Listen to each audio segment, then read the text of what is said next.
Hello, and welcome to Moral Lit Literary Deep Dives and Discussions with me, A.L. Lieske, the author of the Unseen Operative series. Today, it is just going to be me again, and unlike the chronological order that I've been trying to go in for the series and these podcasts and discussions, we're going to jump ahead a bit to chapter 6. We have a fascinating topic today about history. Does history repeat itself? So, just for the context of the story, in this chapter, Alma and Azure, they're with Isabel in town. They're having a little bit of a discussion. At one point, and this is around page 125 and 126 if you have the latest version, here is what Azure says. That is fair, but we both know old wounds can reopen. History tends to repeat itself thanks to human nature and our mistakes. Human nature and mistakes, Alma murmured, her gaze still drifting as she fell into thought. That's it. That is our line for today's discussion. History tends to repeat itself thanks to human nature and our mistakes. You've probably heard the saying that history repeats itself.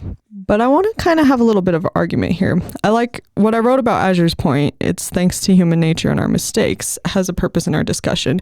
Because frankly, history does not repeat itself. We repeat ourselves. We humans repeat our own mistakes. We humans repeat our own habits. Let's just look at a couple things that we always tend to repeat throughout history and time. Plot lines and stories. Like, I don't know how many of y'all have seen Hallmark. I could rant for centuries about Hallmark.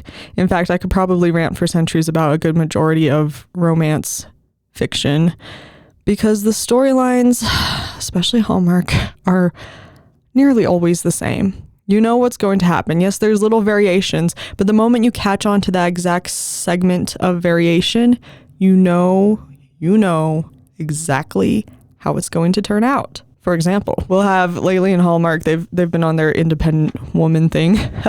So you have a strong corporate executive woman, strong and independent, and she's told she needs to slow down and take a vacation. And she takes a vacation and she meets somebody on the vacation who teaches her how to slow down, woohoo, and yeah, they get together at the end. And then there's the flip opposite where there's somebody living in a dinky town who gets exposed to the city and, you can guess where it goes. It always goes the same. At the end of it, they always end up together. And sometimes they have these repetitive arguments where the girl has a misunderstanding from the guy that would just be resolved so quickly if they would just, maturely listen and talk to each other, but they don't. But don't worry, it gets resolved. So you know what's going to happen. Why? Because the plotline repeats itself. Cinderella, constantly reused. Lately for years they've been attempting that as well with Snow White, but you kind of get it. And it's not just romance. There's a lot of stories and plot lines that rinse and repeat in many different forms. Dystopias. There's a lot of, even though there's nuances between them, the plot line is generally the same. Habits repeat, routines repeat, expectations repeat, especially generationally. Yes, when you get married or if you have a partner and you have kids or you just are with a partner, your expectations for that relationship are going to initially be primarily based off of those that you formed in your life growing up. Regardless of whether you had a good home life or a bad life. Like having had a not so fantastic half of my home life, my father was abusive. I still have these triggered traumatic expectations in my head of how my husband is going to react or act for certain things. And he's nothing like my father. So it's a lot of retraining on those expectations, but those expectations are ingrained in me. I have them. They have repeated from what my father expected to what I expect. And it's a cycle that needs to break. But the point is that it repeats, Workouts. There's few people in this world who are ever going to not repeat a similar kind of workout in some way, shape, or form. I don't care what it is. Cardio, weightlifting, any of that stuff. Like if you're trying to strength train, the only way to gain that muscle is going to be repeating that move. And there's only so many times you can switch up how you strength train until you're going to come right back to that same move sometime and again. Like it just happens. Jumping jacks, same. Cardio, burpees, running, etc., dancing, like you get it. It repeats. It has to repeat or it's not effective. But too much repetition and you kind of just plateau. Trends, advertisements, taglines, social media, endless repetition. Like, yes, we all claim we're being innovative and such, but really, how innovative are we being? Let's just think about that for a second. You might notice that one social media company will try something. Let's take TikTok. Huge on Reels, like 5-second Reels or whatever they do. I don't know because I don't do TikTok. I don't like TikTok, but they're big on, Reels. So what does Instagram do? Let's start getting big on Reels. Let's boost our algorithm with Reels. And you know what? It works. Facebook. Same thing. Lately, there's been a change where you stop seeing as much of your family stuff. Why? Because direct messaging is what they're getting the most sharing stuff out of. So now on your feed, you're not going to see a lot of family. You know who's going to copy that? The next social media app, and so on and so forth. Smartwatches. I can't tell you which company came out with it first, because guess what? They all do it. The point is, whenever one person tries something and it works, another person will do it, another person will do it, another person will do it. And yes, we might build off of those ideas, but it trickles around and it repeats and it repeats and it repeats. Every innovation repeats. Can humans fly? Yes. Let's make airplanes. Let's make better airplanes. Let's make fighting airplanes, Let's make drones. It's technically at the base the same idea, done differently, but the same idea repeats. There's only so many ways you can have a car accident that has not been done before. Not saying you do that intentionally, but it repeats. Wars. Oh, we could talk for hours about wars. Wars generally start for a couple of reasons, but we'll talk about 3. Because of power, need for power or need for control again, property, or to make a point. Usually there's a mix of all of those involved in a war. It's never like one singular thing like I hate you, so let's go to war. It's I not only hate you, but I need to make a point against you and I'm going to take your property for it, etc. Right now, current day, the U.S. is involved in the war on the Gaza Strip, and we're trying to figure out that mess over there. They both want a piece of property. Then at the same time, we got Russia bombarding Ukraine. Russia wants this property. Ukraine, this is their property, I'm not going to get into sides of any of these things, but the point is that there's a drive for power, there's a drive for property, and there's a point being made from both sides. But it's still war, and wars have always been on those same premises. Wars always start for those same things, even like the Cold War. Sure. My point being, yes, those events, history repeats itself, but how much of it is actually the history? How much of it is actually human choice, weaknesses, mistakes, or intentions? Yes, Azure points out weaknesses and mistakes. That's more on a personal level. I wouldn't ever call a war per se we mistakenly started this war. No. There's always something intentional in there. Mistakes will be made on both sides, but it's intentional. So that's the difference between what Azure said and kind of what we're diving into right now. We'll try to dial it back down and focus mainly on the human mistakes and weaknesses. Within these repetition, there's always going to be an intentional reason for repetition, right? Good or bad. Good stuff, workouts. I want to repeat this move because I want to build muscle. I'm going to repeat eating this nutritious meal because I know it's going to fuel my body and help my recovery. Teachers will constantly repeat the same things to their students. Why? Because we need them to understand. We need them to learn. Being religious, I find, especially at church and in the scriptures, it's the same messages repeated again and again. Why? Because it is what is most important. We as humans naturally breathe. Why? Because we need to stay alive. There are good reasons for repetition to happen. There's also bad repetition. If you start engaging on a certain website or with a certain form of media, whether good or bad, it doesn't matter what form of media at first. Let's just take it from a general perspective here. Whether you're looking at something good or bad, those algorithms, they're going to regurgitate what you're looking at for longer than 2 seconds, and they're going to spit it right back at you. And what happens there is you get this pattern going of you see more and more and more of this thing. And if you have the habit of looking at it, you're going to keep looking at it. And what happens is it consumes time. It takes you away from the present. And if you don't have a control on it, it's going to knock into other areas of your life. That sort of repetition is not so good. It's a human mistake in a lot of ways. Again, on the more severe side of that thing, if the things you're looking at are not good, I specifically would call out looking at or reading smut, looking at pornography, listening to a whole lot of foul language and negativity. Those things repeat, not just in what you see and hear and read, but it repeats in your mind. And what happens in your mind comes out of your mouth. And when something that you saw or read or heard comes out of your mouth, it affects other people who more or less generally likely end up doing the same thing. And so what happens is whatever occurred with you may occur with them. And so on and so forth. Like, it trickles down. And so in that increment of history, from the moment that I engage in this thing to the moment that I share it to the moment that the other person engages in that thing and then they share it, that's increments of history repeating themselves because of human error, mistake, poor judgment, intention, all of those things. It's not history just automatically happening. Point I'm driving at is we have choices, you all. Like, the world isn't controlled and dictated supernally ahead of time. I don't believe in that, like, fate or whatever. Nobody's controlling me except for me. Nobody's controlling you except for you. But because we're prone to repeating ourselves, repeating what we intake, whether that's food, media, sound, environment, all those things. Intake is whatever goes inside of you. Whatever we intake, we tend to repeat. We tend to do something with it, and then we tend to do that thing again and again with the more of that intake that we receive. So nobody's controlling me except for me, but I'm allowing other things to influence what I do with my control. I was going to look up this quote that my grandpa had written down. My grandpa, sweet man, passed away a couple of years ago. Loved him to death. He was more of a father to me than my father, but he collected all these quotes. And I've been reading his cursive and typing them out because, a lot of states don't teach cursive anymore. So I need to save these gems for posterity if I ever have posterity. But he found this quote, and I'll find it some other time and try to post it in the comments. But it was essentially saying that history doesn't exist. History is just a concept of mind. What exists is people's choices.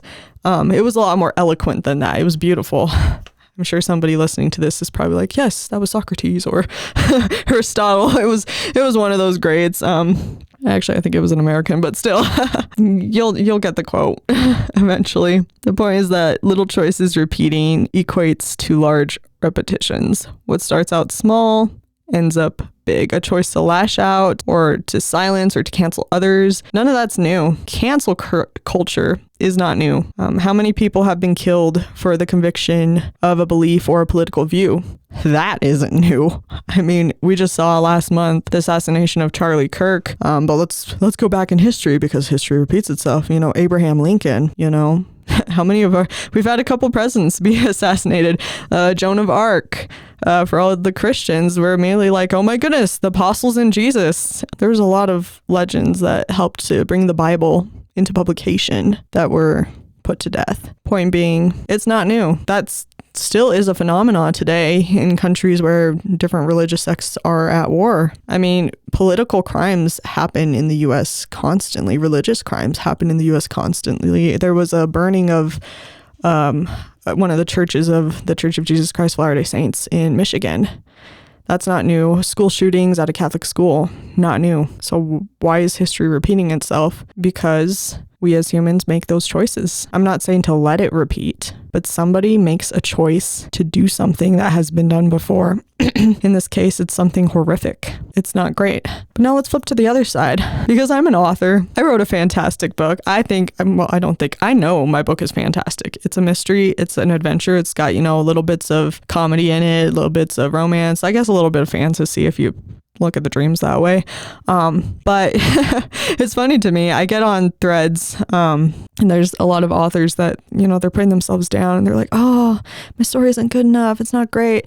And so you'll go and you'll look up the synopsis of their story and it's not original. And I don't say that to be mean. I'm not saying that to be mean. Even my synopsis of a story, I literally saw somebody of a different genre post, I think it was just fantasy. Okay, it wasn't completely different, but it was a fantasy genre she's writing. She hasn't released it yet. And her little blurb about it, her synopsis of it was pretty much the premise of my book.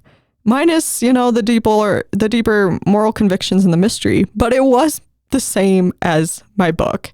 And at first there was a little catch in me that was like, oh, devastation. I'm not original. But the reality is none of us are original. And that's okay. Like, it's not a bad thing.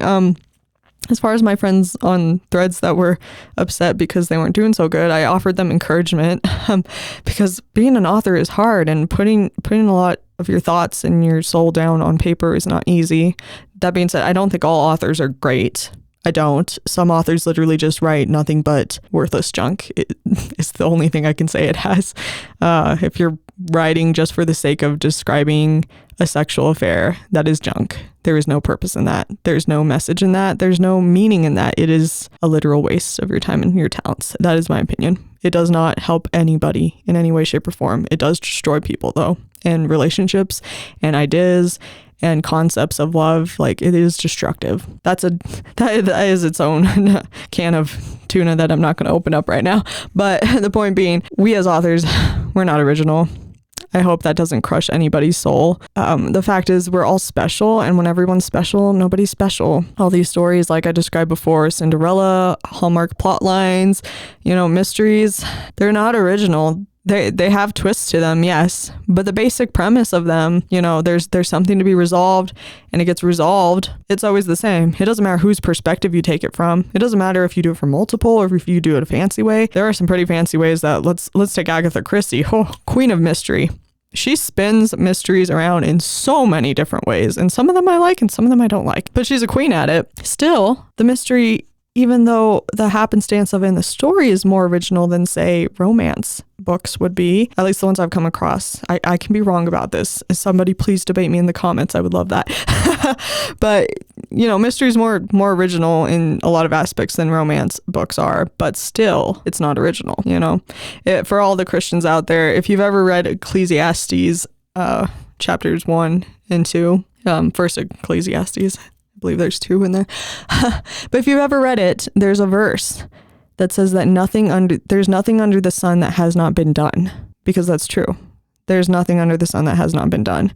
If you want to be an original, like if you want to be the OG of something, you should have been born in the years of Adam and Eve, because nothing you do now or say now or attempt now is OG stuff. Sorry, you're not the original creator. Am I saying that to discourage you from trying? No. I'm saying don't get discouraged when something similar to what you're doing now or later as even a copy of what you're doing happens, because those things are going to happen.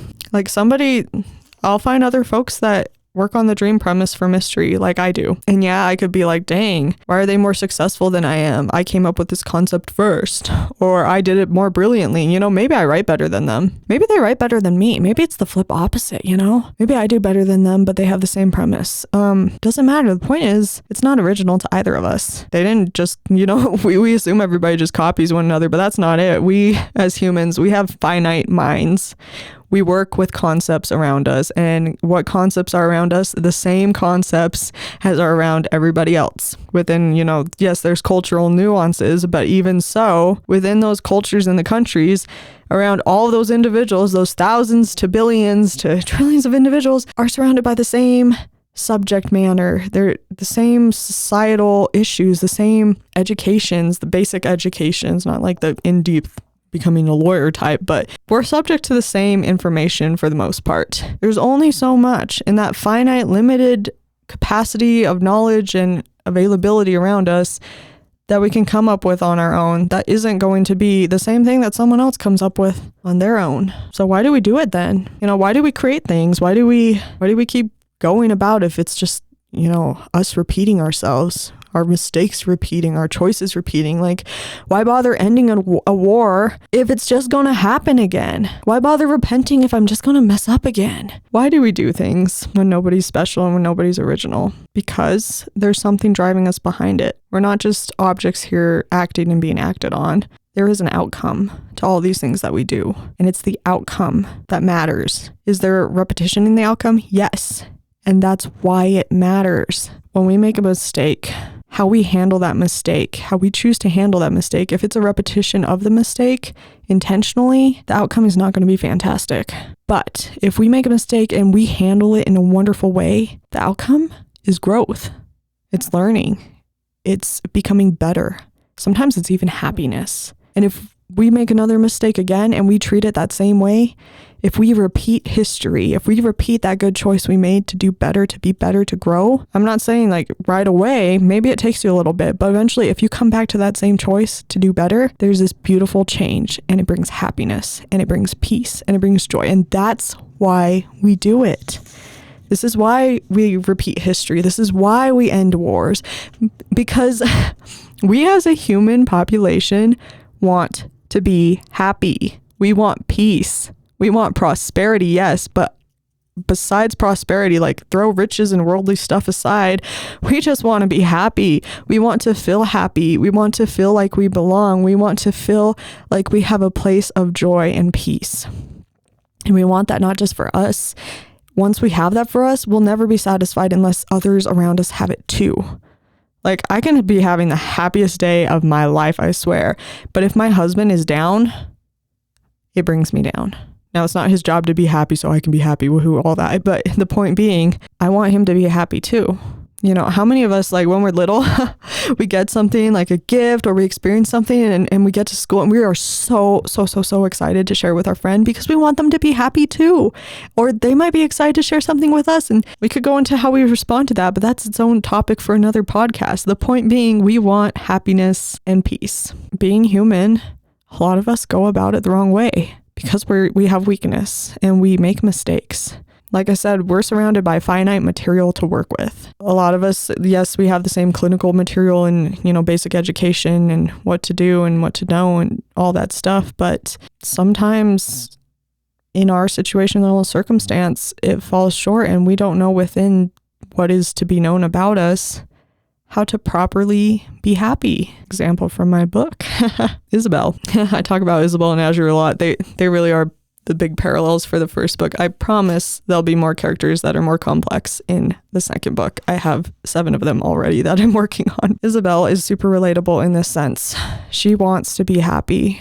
She wants her family to be happy, and she wants peace. So, spoiler alert, she does something for her son to bring him peace and happiness and some security to her life. She wants to be happy and have peace, so she makes a decision. And it kind of works out-ish. And then she marries this incredible man without really knowing a whole lot about the country that she's in or what they're doing or even much about him. She just dives into it because she wants to be happy, and it backfires. And then she makes more choices, trying to find peace, trying to find closure, trying to survive. Why? Because she wants to be happy. She wants to have peace. And this is the only way to get it. You have to survive to have that thing. And it backfires. Let's look at Azure. I'll try to keep my brain in the first book. There's so much in the second book. I really hope y'all will get hyped up for that. She joined the Bureau. She wants this career because it makes her happy. It brings her peace to help others. She's an internal division agent. So at the start, she's just reviewing other people's cases. It's not as fulfilling as she wants, but it is a means to an end. And why is she doing it? For peace and happiness. That is the root of it all. She wants to be happy. She wants a fulfilling life. We all want a fulfilling, happy life, right? And she gets into that experiment. Why did she do the experiment? What was the motive? Happiness and peace. That is the root of it. Why do we want sleep? So we can have energy to pursue what makes us happy and have peace. Can we say that was a mistake? In some part, Azure explores this in herself, but she made a choice, and it seemed fine at first until it became not fine. Later on in the series, when she's talking to Wagner and she finds out there's some serious repercussions to my quality of life in the future because of this thing, what I can do, how present I can be because of this thing, knowing that, how do you stay happy? How do you have peace? This relates to folks, especially with terminal illnesses, which is kind of what I was getting at in the book. I have a GI condition that continues to worsen, and that is nothing close. I want to make this very clear. That is nothing close to anybody who has a terminal illness. But for any of you out there that somebody who has a terminal illness, in the second, it is mentioned in the first book that one of the commissionary detectives has ASL.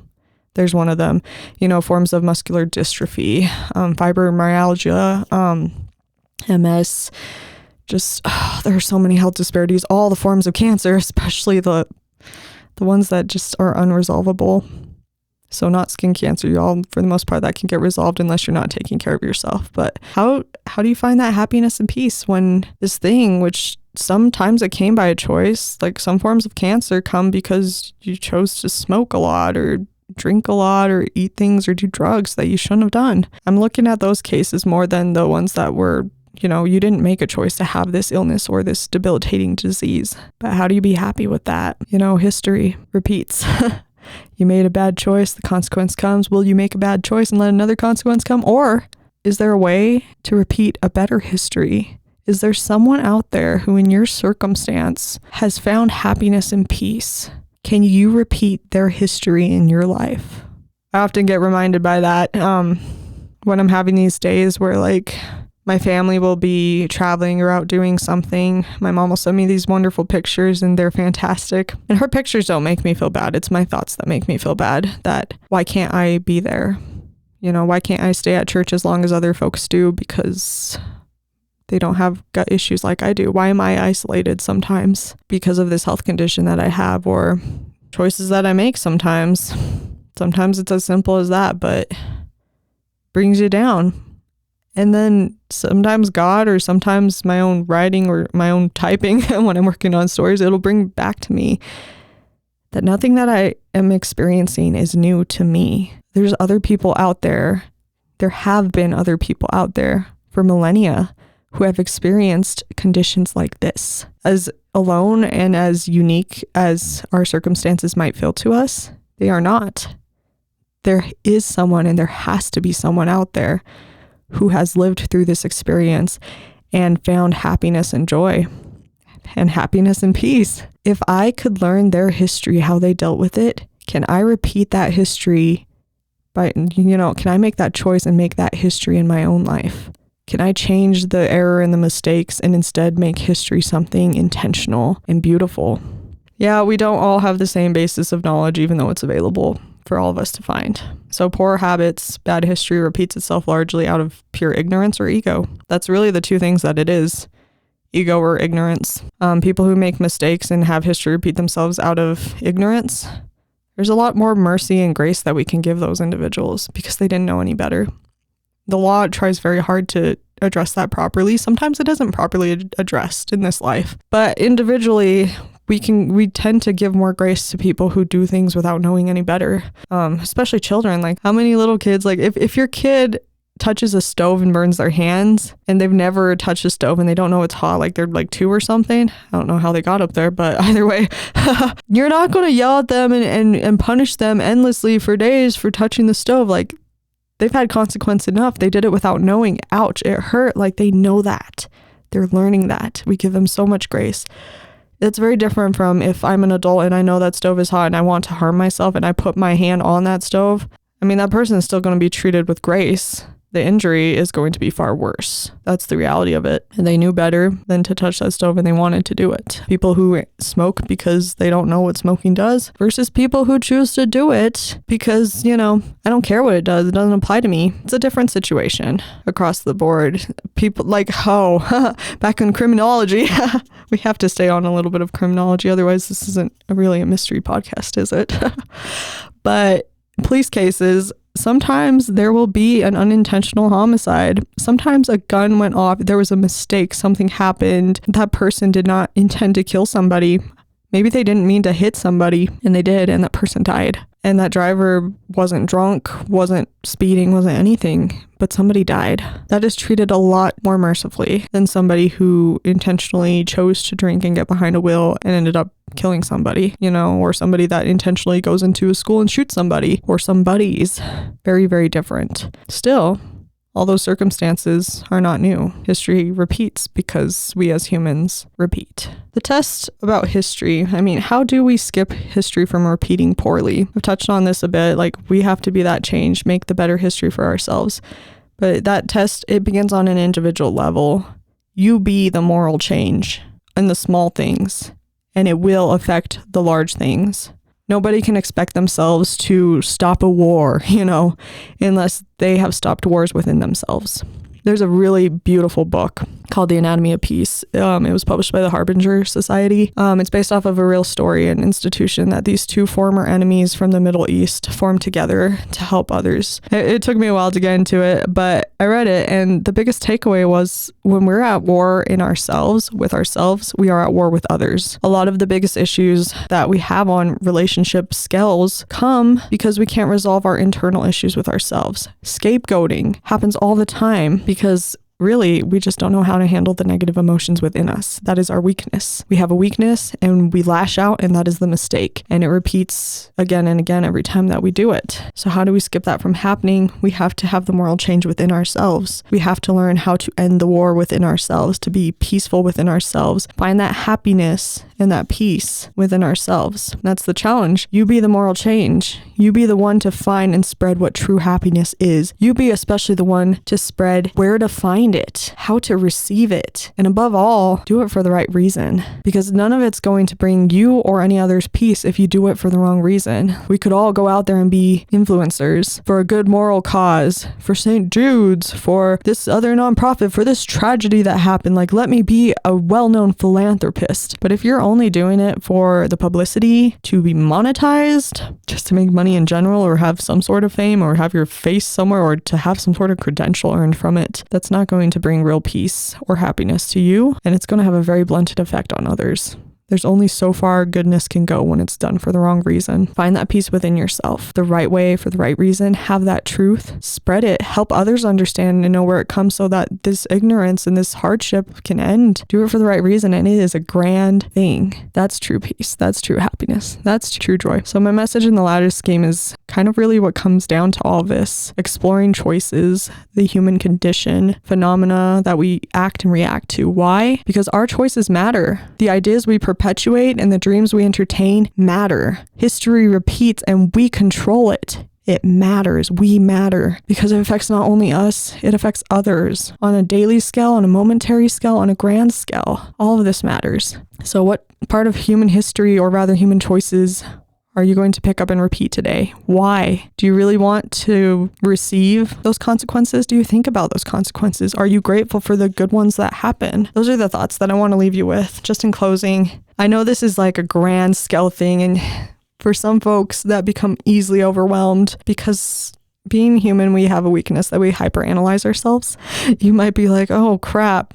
Is every move I make a repetition of good or bad? Do I have to watch every single little thing that I touch and say and think and do? Give yourself grace. Give yourself and other people grace. Like, there is so many things that we can control, but nobody's perfect. The point is, let's start having good repetitions of history in and of ourselves as often as we can, as often as is realistic. I'm asking you to be realistic and be honest. Recognize that you can't do everything. You cannot consciously prevent yourself from making a mistake every single day, but you can consciously desire not to make a mistake so that when it happens, you can consciously choose to give yourself grace, choose to respond better to it, choose to apologize if it hurt other people or affected them. It's not just about repeating mistakes. It's about how we respond to them and make them better. That's what changes the history, is our choices from that point on, before and after. So please don't hyper analyze yourself. Find a place where you can just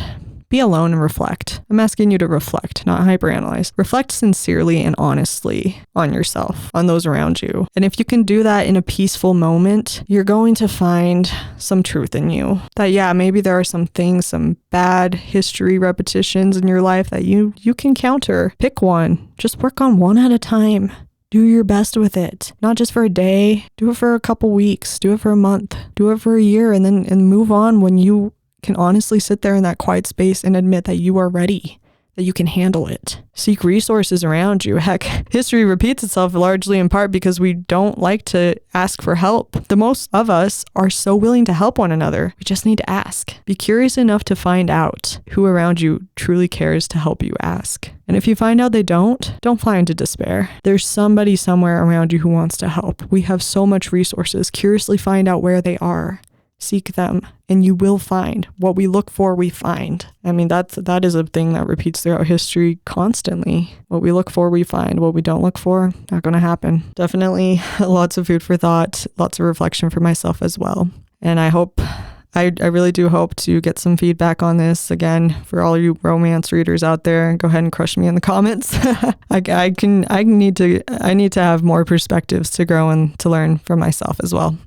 I don't want to really judge or misplace anybody. If you haven't already, you can pick up a copy of The Lattice Scheme on Amazon. It is now also on Barnes & Nobles. At the end of December, when I can get out the KU 90-day limit thing on Amazon, it will be published in multiple other places. So for those of you boycotting Amazon, don't worry, there will be options. I will make that happen. You can also hit me up in my website or on Instagram, and I can move mountains to get you a copy, whether it be ebook or print. Subscribe to this channel if you haven't already, and see you next week.